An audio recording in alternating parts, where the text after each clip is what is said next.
வாழ்க வையகம், வாழ்க வையகம், வாழ்க வளமுடன். குரு வாழ்க, குருவே துணை. என்னை யான் அறிய வேண்ட இறைவாய் என் குருவாய் வந்தாய். சென்னையில் சிந்தை வைத்து சீர்தவம் முறையாய் செய்தேன். உன்னையே என்னுள் காட்டி உள் நிறைந்தறிவாய் நின்றாய். முன்னை சேர்வினை தூய்மைக்கே முயன்று அறநெறி வாழ்கின்றேன். அன்பர்கள் அனைவருக்கும் எனது வணக்கங்களும் வாழ்த்துக்களும்.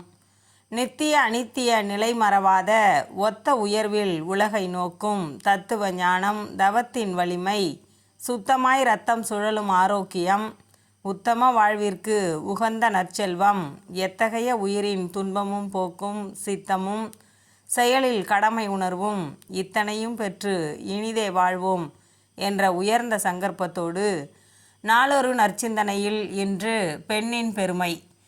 கருத்தரித்த நாள் முதற்கொண்டு 9 மாதம் 10 நாள் வரையில் ஒரு தாய்க்கு என்ன துன்பம் இருக்கும் என்று யாராலும் எண்ணி பார்த்தால் அதைவிட துன்பம் உலகத்தில் மனிதனுக்கு இருக்க முடியாது.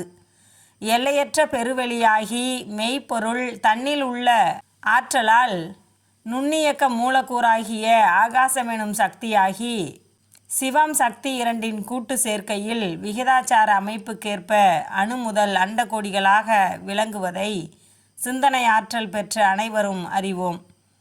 பேரியக்க மண்டலம் எனும் பிரபஞ்சத்தின் ஆக்கம், நிகழ்வு, முடிவு எனும் 3 அணுக்கள் கூடுதல், இயங்குதல், பிரிதல் எனும் நிகழ்ச்சிகளே ஆகும். எனினும் உயிரினங்கள், தோற்றங்கள், காப்பு இவற்றை பெண்மையினிடத்தே அருட்பேராற்றல் அமைத்திருக்கும், ஒப்புவித்திருக்கும் பேருண்மையை உணரும்போது எல்லோரும் பெண்ணினத்தின் பெருமையை உணர்ந்து போற்ற வேண்டியுள்ளது.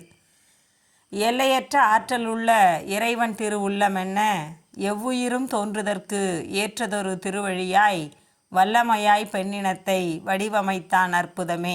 வாழ்ந்து வரும் மக்களில் இவ்வளம் அறிந்தோர் எத்தனை பேர்? வாழ்க வளமுடன்.